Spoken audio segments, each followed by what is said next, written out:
Buenos días, mi nombre es Anabel Zamarrón, soy médico radiólogo con especialidad en imagenología de mama y pues para mí es un gusto estar con ustedes compartiendo esta información el día de hoy. Vamos a hablar de la resonancia magnética de mama, basándonos con más especificidad en las utilidades y las limitaciones de la misma en la práctica clínica. ¿Cuáles son los objetivos de esta plática?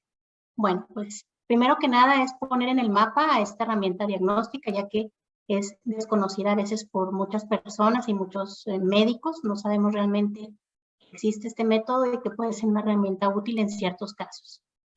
También es necesario que conozcamos cuáles son las fortalezas y debilidades de esta herramienta diagnóstica. Y en base a esto, pues poder realizar una adecuada selección de los pacientes que son candidatos a hacerse este estudio. Aunque la intención de la plática no es que seamos expertos en la resonancia como tal o en sus aspectos más técnicos, sí es necesario que demos un pequeño repaso a lo que es una resonancia magnética, de qué se trata. Pues bueno, hay que saber o hay que recordar que la resonancia magnética básicamente es un gran electromagneto. Es un imán gigante, pero pues que funciona a base de estímulos eléctricos. Estos estímulos eléctricos se envían a través del sistema y son captados por los iones de hidrógeno que forman parte de las moléculas de agua en nuestro cuerpo. Esta respuesta de los iones de hidrógeno a los estímulos que está produciendo la resonancia se traducen a su vez por medio de una antena o bobina imágenes que son las que nosotros ya podemos valorar para fines diagnósticos. Hay que recordar que la resonancia es un método indoloro, no utiliza radiación ionizante, por lo tanto, pues es un método relativamente seguro. Para el estudio, en particular, de la resonancia de mama, la paciente se sitúa dentro del túnel de la resonancia en posición de cúbito prono, eso quiere decir pues, boca abajo, con los brazos extendidos, con las mamas en un pequeño compartimento para cada una de las mamas que forman la antena, que es donde se va a estar recibiendo y procesando la información de regreso. El paciente tiene que estar inmóvil durante el estudio, por lo menos durante 30 minutos, que es más o menos lo que dura este tipo de procedimientos. Es quizá el punto más difícil para los pacientes, sobre todo para aquellos que padecen de claustrofobia, estar inmóvil durante 30 minutos en el estudio, pero bueno, podríamos decir que esa es la mayor dificultad. La recomendación actualmente es que este tipo de estudios se realicen en resonadores que tienen un campo magnético de por lo menos 1.5 teslas. Si se puede más, pues mejor. Obviamente los resonadores de 3 teslas nos dan mucha más resolución espacial y temporal, por lo tanto, pues usan imágenes mucho más nítidas y más fáciles de diagnosticar.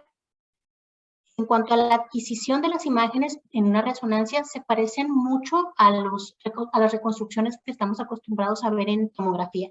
Es decir, hay planos axiales, coronales, sagitales de la región que estamos estudiando y a su vez se pueden hacer reconstrucciones tridimensionales o volumétricas para poder obtener un poquito más de información útil en la clínica. En cuanto al protocolo de exploración en este tipo de estudios, es decir, qué tantas secuencias se van a hacer, cómo se va a evaluar, todavía no hay un consenso internacional. Pero podríamos decir que la mayoría de las veces estas secuencias que les estoy listando aquí son las que por lo menos deben de estar presentes como valor mínimo en una resonancia magnética. En el primer recuadro tenemos a las secuencias que nos permiten analizar la morfología de las lesiones en mama, es decir, nos permiten saber si una lesión es quística o sólida, cómo son sus márgenes, si son regulares o irregulares, si tiene datos de sospecha o no, en base a su forma. Y en el segundo recuadro, en la parte inferior, tenemos a lo que respecta a las secuencias funcionales. Como su nombre nos dice, no nos interesa tanto en estas secuencias evaluar la forma del tumor, sino más bien cómo se comporta o cómo funciona con las diversas secuencias que le estamos aplicando. Es por lo tanto muy importante que sepan que la resonancia por eso es un método complejo, pero que tiene una utilidad superior a los métodos convencionales porque nos permite evaluar a los tejidos o a las lesiones de una forma mucho más integral, no solo por cómo se ven, sino también por cómo funcionan. En cuanto a la preparación del paciente, tendríamos que decir que la mayoría de las veces, la gran mayoría de las veces, la resonancia magnética de mama se tiene que hacer con contraste intravenoso, sobre todo cuando queremos saber si hay cáncer o no. Es decir, si ustedes tienen sospechas de que hay una lesión cancerosa y quieren hacer resonancia, no la pueden pedir sin contraste. Siempre debe llevar contraste para poder evaluarlo en forma adecuada. Y es para valorar implantes, que también es otra de las utilidades, como las vamos a ver más adelante, valorar si un implante está roto o no. En esos casos únicamente sí se puede hacer una resonancia simple. No es necesario poner contraste cuando queremos ver únicamente los implantes.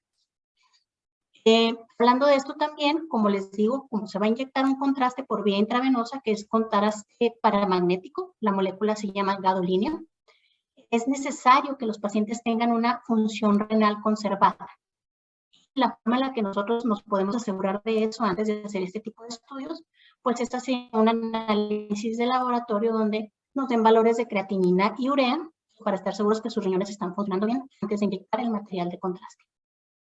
Otra de las situaciones que es importante mencionar a los pacientes o que conozcamos de los pacientes que van a hacer una resonancia es que no tengan prótesis o material ferromagnético. ¿Esto qué quiere decir? ¿Qué es lo que más nos preocupa? Los marcapasos.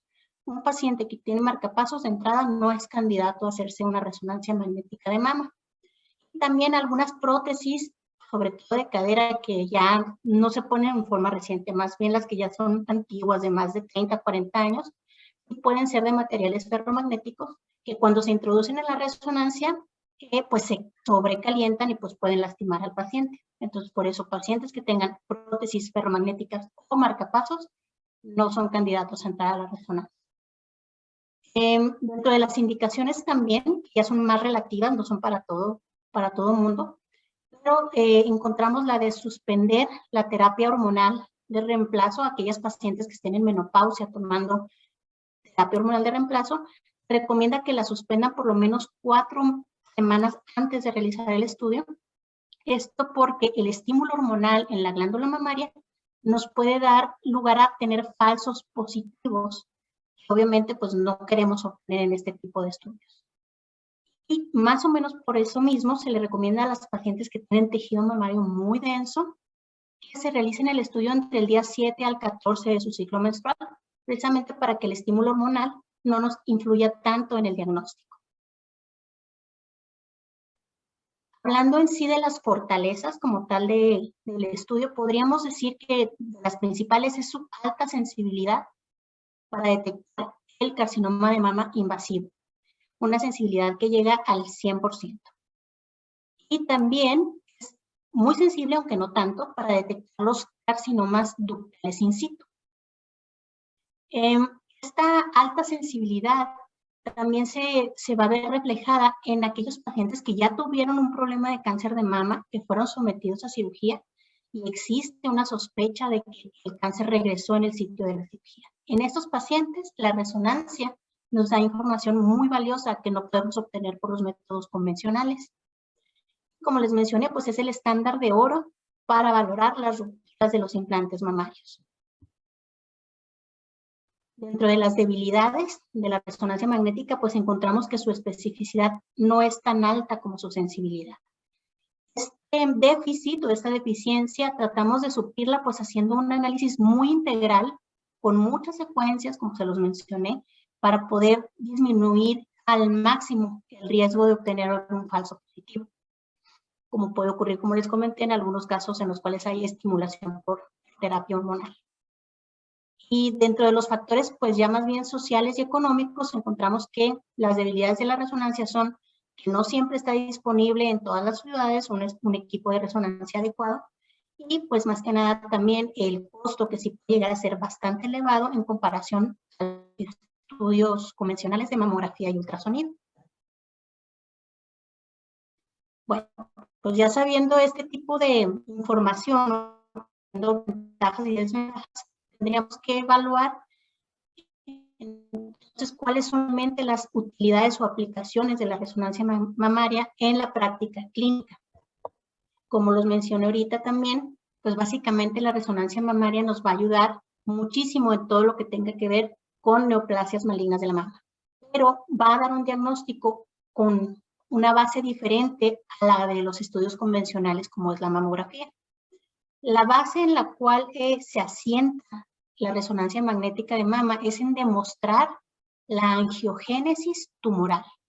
Como nosotros sabemos, un poquito recordando la fisiología o fisiopatología de estas lesiones, sabemos que los vasos sanguíneos que empiezan a formarse dentro de una lesión tumoral maligna no son iguales a los vasos sanguíneos que tenemos en cualquier parte de nuestro cuerpo, ¿sí? Son vasos sanguíneos que tuvieron una angiogénesis más acelerada, más caótica, más desorganizada. Son vasos sanguíneos que por lo tanto tienen defectos en sus paredes, tienen también mayor permeabilidad o como, ¿qué les puedo decir? Como shunts o cortocircuitos arteriovenosos entre sí. Y por lo tanto también a veces pueden manejar el volumen sanguíneo, mayores volúmenes sanguíneos, pero también mayor extravasación, por así decirlo, extracelular de líquido. Estos vasos anómalos entonces se van a comportar de cierta forma diferente cuando administramos material de contraste al resto de los vasos sanguíneos que tenemos en el cuerpo. Estas características que le mencioné van a hacer que los vasos sanguíneos capten el contraste en forma muy ávida, muy veloz, muy rápido, pero no lo pueden mantener adentro de los vasos sanguíneos, sino que lo extravasan también muy rápido, ¿sí? Por estos defectos que les comento que tienen este tipo de capilares o de redes vasculares que son anómalas. ¿Y esto cómo lo vamos a ver nosotros o cómo lo vamos a traducir en una resonancia? Lo vamos a traducir en una situación que se llama curvas de reforzamiento o curvas de perfusión en resonancia magnética. Todo esto forma parte de la evaluación integral de una resonancia. No crean que son estudios diferentes, forma parte de lo mismo. Siempre que hacemos una resonancia, hacemos curvas cinéticas, hacemos todo lo que les voy a estar mencionando. ¿Y qué son estas curvas cinéticas de reforzamiento? Se las voy a explicar con la gráfica que tenemos aquí a un costado. Nosotros observamos que durante los primeros 3 minutos, voy a hablarles de la curva que está en azul, hubo un realce, un incremento en el realce del contraste, eso es muy normal, lo vamos a ver en la mayoría de las lesiones, siempre vamos a ver que aumenta el contraste durante los primeros 2 a 3 minutos. Y después de esos 2 a 3 minutos, el contraste sigue ascendiendo, más lentamente, pero mantiene un ascenso. Llamamos a este tipo de curvas de tipo 1 progresivas o parabólicas. ¿Y qué nos habla o qué nos dice una lesión que presenta este tipo de curvas? Nos habla de que es una lesión benigna. Es un patrón de realce muy normal y muy benigno. Y de entrada, una lesión que tiene este tipo de curvas tiene muy poca probabilidad de ser algo malo. En el segundo caso tenemos a las curvas de tipo 2, que son las que están en amarillo, en la cual observamos igual durante los primeros 2 a 3 minutos que se administró el contraste, un realce muy rápido, pero posteriormente, después de esos 2 a 3 minutos, el realce se estaciona y se hace una meseta, ¿sí? Estas curvas de tipo 2 o en meseta se llaman también indeterminadas. ¿Qué quiere decir? No nos dan una certeza de que sea malo, pero tampoco que sea algo bueno. Cuando vemos curvas de tipo 2, por lo tanto, también es muy interesante o muy importante que nos fijemos en las características morfológicas de la lesión, porque en sí la pura curva de perfusión no nos va a dar mucha información. Y por último tenemos a las curvas de tipo 3, que son las que están, creo que en violeta, se alcanza a ver por ahí. Es una curva igual en la cual observamos un ascenso muy rápido, más rápido que el resto de las curvas. En cuanto al contraste, a la captación de contraste, pero igual después de los 2 o 3 minutos cae rápidamente la concentración de contraste. Este tipo de curvas o curvas de tipo 3 se llaman también curvas de wash out o de lavado rápido. Sí son súper características de lesiones de aspecto maligno. Es decir, si nosotros vemos que estas curvas se presentan en un nódulo, aunque se vea morfológicamente no tan malo, y observamos que tiene este tipo de curvas, aguas, porque ahí sí puede haber un problema de un carcinoma mamario. Dentro también de estas evaluaciones funcionales encontramos, como les había mencionado, a la difusión. La difusión es una secuencia que se basa en el movimiento del agua a nivel intra y extracelular en los tejidos. Y básicamente lo que va a pasar es que cuando hay un tumor, como hay mucha celularidad o hipercelularidad en ese tumor, la difusión del agua entre los espacios intra y extracelular está limitada. Y la vamos a ver súper intensa, eso quiere decir muy blanca en las imágenes, ¿sí? También eso nos ayuda a determinar si hay alguna patología, ya que vemos que empieza a haber un aumento en la intensidad en comparación al resto de los tejidos. Ahí pueden observar en la imagen superior cómo hay en la mama izquierda un segmento de la mama entero. Está mostrando en la secuencia de difusión una hiperintensidad que es muy sospechosa de hipercelularidad de algún proceso maligno. Y en la parte inferior tenemos a otro análisis que hacemos también adicional, que es el de espectroscopía. Eso quiere decir que hacemos como un análisis de los metabolitos en cierto punto del tejido o del nódulo que estamos estudiando y observamos básicamente relaciones entre varios metabolitos. Quizá el más importante hablando de cáncer de mama es el metabolito colina. Siempre que observamos que los valores de colina se incrementan en un nódulo, es un signo que nos habla de sospecha de malignidad, ya que durante, obviamente, todo lo que implica la replicación celular, hay recambios también en la membrana celular y la colina es un marcador de recambio de membrana celular. Entonces, nos habla mucho acerca de que esa lesión también puede ser maligna cuando observamos elevada la colina. Bueno, ya hablando ahora sí un poquito más enfocados a las indicaciones como tal del estudio, o sea, ¿qué pacientes le vamos a ordenar una resonancia magnética sin equivocarnos y sin exagerar ni vernos tampoco muy barcos? O sea, ¿quiénes vamos a obtener un muy buen rendimiento del estudio? Son las que vamos a mencionar a continuación. La resonancia se está utilizando actualmente como cribado, entre comillas, para pacientes de alto riesgo. Digo cribado, entre comillas, porque para fines así muy puristas, el término cribado pues habla de hacer estudios a población en general para poder de ahí determinar quiénes tienen más riesgo de presentar o no alguna enfermedad. En este caso, el cribado pues ya está haciéndose en pacientes que ya tienen factores de riesgo elevados, ¿sí me explico? O sea, es gente que ya tiene un factor de riesgo elevado para cáncer de mama. A esos pacientes sí conviene hacerles una resonancia magnética de mama junto con su mamografía. Y estas pacientes de alto riesgo, ¿quiénes son? Pues vamos a conocerlas. Son aquellas pacientes que tienen al menos dos, puede ser dos o más familiares en línea directa, quiere decir hermanas, mamá, hijas, con cáncer de mama. Este tipo de pacientes sí desarrollan mayor riesgo de presentar cáncer de mama a lo largo de su vida. También dentro de las pacientes que se consideran de alto riesgo tenemos aquellas pacientes con mutaciones ya documentadas en los genes BRCA1, BRCA2. ¿Sí? Este tipo de mutaciones genéticas se asocian a un riesgo hasta de un 70% de desarrollar cáncer de mama en algún momento de la vida. También a estas pacientes que tienen este tipo de mutaciones tienen más propensión o son más propensas a tener carcinomas triple negativo, que son mucho más de mal pronóstico que el resto de los carcinomas que se observan de mama. Y también tienden a presentar tumoraciones en edades mucho más tempranas que la población general, tumoraciones que son más agresivas, es decir, que tienen un tiempo de duplicación mucho más rápido que la mayoría de los carcinomas. Es por eso que estas pacientes de alto riesgo, pues sí se les recomienda prácticamente hacer un escrutinio anual, cada año estarse haciendo una resonancia de mama para poder detectar lesiones a mejor momento que con los métodos convencionales. También dentro de los pacientes que se consideran de alto riesgo son aquellas pacientes que recibieron radioterapia en el área del tórax en algún momento de su vida. Casi siempre en la práctica clínica, pues esto es más común con los pacientes que tienen linfoma. En estas pacientes sí puede ser de mucha utilidad realizar una resonancia a modo de escrutinio anual. Y dentro de las causas más raras, pero también se consideran pacientes de alto riesgo, pues están algunas alteraciones cromosómicas o genéticas, como son el síndrome de Li-Fraumeni o el síndrome de Cohen.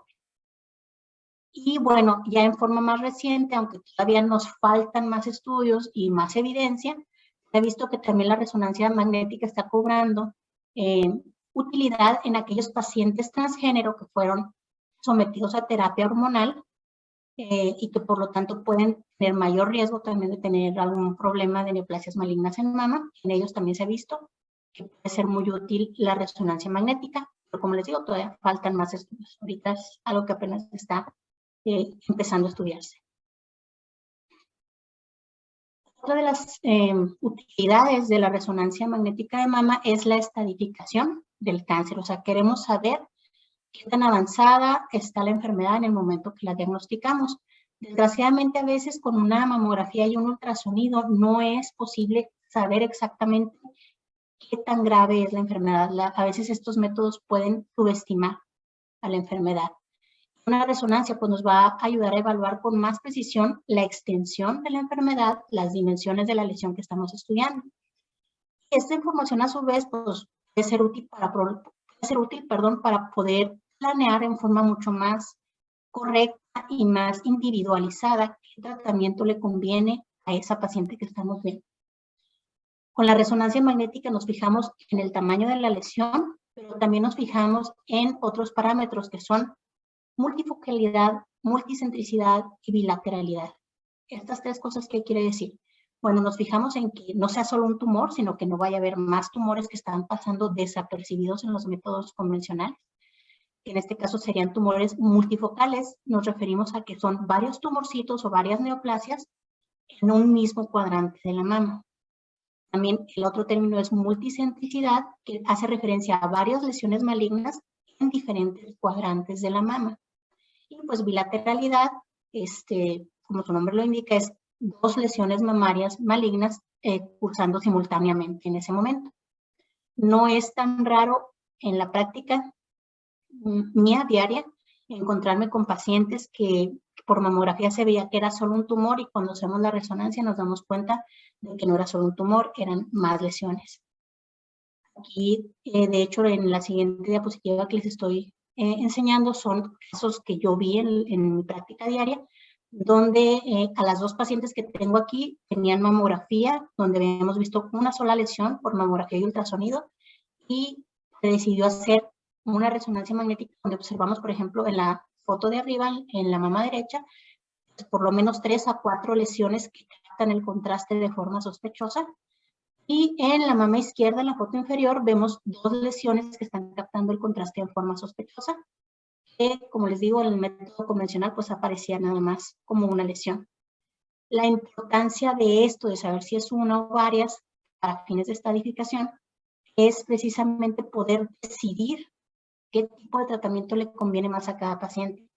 En aquellas pacientes que tienen múltiples lesiones, muchas veces es mejor darles primero quimioterapia y después operar, y hacerlo a la inversa, como es lo que más comúnmente vemos en la práctica. También la resonancia magnética, otra de las indicaciones que tiene es para evaluar la recidiva tumoral en los sitios de cirugía. Es decir, pacientes que ya tuvieron carcinoma mamario, que fueron sometidos a una cirugía y que meses o años después surge otra vez la inquietud de que ahí puede haber nuevamente algún tumor maligno. En este caso, la resonancia es una de las técnicas más sensibles y con un valor predictivo negativo mayor que el resto de los estudios. Estas pacientes que fueron habitualmente sometidas a cirugías tienen cicatrices muy prominentes, externas e internas, que cuando las valoramos por los métodos convencionales pueden dar lugar a confusión. Y a veces no sabemos si realmente hay algo malo o no. Nos deja como que el signo de interrogación, el método convencional. Para este tipo de pacientes, la resonancia nos va a dar muchísima luz, porque si es solo una cicatriz, la cicatriz no va a captar contraste. Sin embargo, si en el sitio de cicatriz empezamos a ver que hay captación anómala de contraste, pues ya nos puede hablar de que hay una neoplasia recidivante en el sitio de la cirugía. Aquí les puse también dos fotografías de paciente mía, donde la de arriba es una fase simple de la resonancia magnética y posteriormente, después de que administramos contraste, pues vemos como hay un realce focal en el sitio quirúrgico que lo hace sospechoso. Como les comenté ahorita, también la resonancia magnética va a tener una utilidad en aquellas pacientes que ya fueron sometidas o que van a ser sometidas a una sesión de quimioterapia neoadyuvante. Volvemos a tocar el tema, la quimioterapia neoadyuvante, ¿a qué se refiere? A que vamos a dar quimioterapia antes de hacer una cirugía. Y este tipo de procedimientos es útil, como les digo, como les digo, en pacientes que tienen lesiones multifocales, o sea, varios focos de cáncer en la mama, o una lesión única, ¿verdad? Pero muy, muy grande en su volumen. En estos pacientes lo que quiere la quimioterapia es reducir al máximo el volumen de las neoplasias para posteriormente hacer una cirugía con mayor seguridad de tener márgenes libres. En estas pacientes que van a ser sometidas a quimioterapia neoadyuvante, lo que se hace es tomar una resonancia magnética basal, es decir, antes de empezar la quimioterapia, para ver pues cuántas lesiones tiene, qué características, qué dimensiones. Y posteriormente, por ahí del tercer o cuarto ciclo de quimioterapia, se repite el estudio para ver la respuesta que está teniendo la tumoración al tratamiento que ya se brindó. Una respuesta completa o parcial nos habla de un buen pronóstico. Quiere decir que esa lesión está respondiendo bien al tratamiento y que por ahí vamos bien, que hay que continuar. Una respuesta subóptima en esta evaluación temprana nos puede decir que no, que obviamente lo que estamos haciendo no está ayudando y pues ayuda a cambiar pautas de tratamiento con mayor seguridad, con mayor, ¿qué podríamos decir? Pues sí, con mayor seguridad de que vamos a hacer lo correcto. Ahí tienen en esta imagen una foto, esta sí no es mía, donde observamos una foto, la que queda al lado pues, izquierdo de la pantalla. Vemos las lesiones, que son varios focos, que están captando contraste en forma ávida de características muy irregulares. Y vemos una evaluación 3 meses después y observamos cómo disminuyó significativamente la zona de realce. Es decir, hay una respuesta a la quimioterapia adecuada. Y estas siguientes imágenes sí son mías, son una paciente que me tocó evaluar precisamente en la fase basal, la tienen a su lado izquierdo, y observamos cómo hay una lesión especulada que capta contrastes en forma muy significativa, y como posterior a la tercera quimioterapia o cuarta, observamos que disminuyó pues más de la mitad las dimensiones de la lesión maligna en la mama izquierda. Otra de las indicaciones de la resonancia magnética es el carcinoma oculto de mama. ¿A qué nos referimos con esto? Bueno, muchas pacientes acuden a hacerse su estudio normalito de rutina de mamografía y ultrasonido y la mayoría salen normales, pero sí un pequeño porcentaje de pacientes pueden presentar ganglios axilares que se ven francamente sospechosos de ser malignos, sin tener tumoraciones visibles en la mama. Es decir, pacientes que tienen ganglios sospechosos de malignidad sin evidencia de tumoraciones en la mama. A eso le llamamos carcinoma oculto de mama. ¿Y por qué oculto? Porque realmente pues, no hay manifestaciones ni clínicas, ni por los métodos convencionales que son mamografía y ultrasonido, se puede demostrar una tumoración. En estos pacientes sí está indicada la resonancia y hasta en un 70-80% de los casos la resonancia puede detectar el foco de carcinoma en la mama ipsilateral donde están los ganglios sospechosos que no se pudieron observar por métodos convencionales. Por último, diríamos también que la evaluación de la alteración o de la integridad de los implantes mamarios es una de las fortalezas de la resonancia y ahí está indicado. Es decir, si nosotros sospechamos que una paciente tiene rotura del implante, la resonancia magnética es el estándar de oro para saberlo. Dentro de estas hay rupturas intracapsulares o extracapsulares.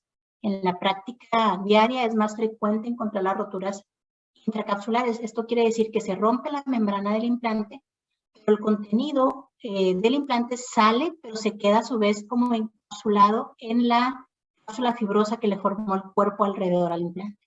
Entonces es una ruptura del implante, pero no se ha salido del contenido que le formó el cuerpo alrededor de tejido fibroso.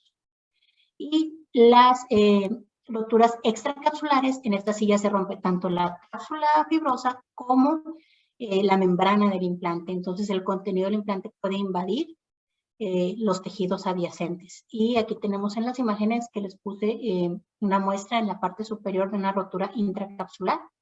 Y en la parte inferior, pues está muy evidente el chipote que se ve ahí en el implante y cómo el material está saliendo hacia los tejidos adyacentes. Vamos a entrar ya al final de la plática con las conclusiones. Es algo redundante, pero creo que sí nos lo tenemos que llevar muy bien grabado. Hay que saber que la resonancia magnética es una técnica complementaria, ¿sí? ¿Eso qué quiere decir? Que de ninguna manera puede sustituir o desplazar ya del mapa a la mamografía y al ultrasonido. Como vimos, la mamografía y el ultrasonido siguen siendo muy útiles para la población general, pero la resonancia magnética tiene también muchas fortalezas cuando la sabemos aplicar o dirigir, ¿sí? Las principales limitaciones que tenemos con la resonancia pues van a ser que la especificidad no es tan alta como la sensibilidad y pues que el equipo a veces no está disponible y es más costoso que un estudio convencional. Por esto hay que saber usarlo adecuadamente. El aporte de una resonancia magnética de mama es siempre de mucho valor cuando se trabaja en equipos multidisciplinarios, equipos médicos multidisciplinarios, es decir, donde hay un radiólogo de mama, donde hay cirujanos enfocados a mama, donde hay oncólogos enfocados a mama. En este tipo de equipos multidisciplinarios es una gran fortaleza tener la resonancia magnética. Y hay que recordar pues también que es el estándar de oro para valorar implantes, que es algo que pues es de todos los días en la práctica actual. Si pudiera yo hablarles de los puntos también para llevar a casa, pues les diría que la selección adecuada del paciente es clave para obtener el mayor beneficio o el mayor rendimiento de este tipo de estudios. Siempre que se quieran valorar lesiones sospechosas, pidan el estudio con contraste, por favor. Esto es una petición a título personal, porque me toca a veces que solicitan los estudios en fase simple y pues ahí hay complicaciones porque la paciente no está bien informada de cuál de los dos se deben de hacer. Ustedes siempre soliciten el estudio en fase contrastada cuando sea para valorar lesión. Únicamente si van a valorar implantes, pídanlo simple. Es la única indicación para pedir una resonancia simple de mama. Y como consejo también les diría que traten de buscar enviar a sus pacientes a centros donde exista personal certificado y que tengan el equipo o la tecnología adecuada. En el contexto también actual hay lugares donde se oferta hacer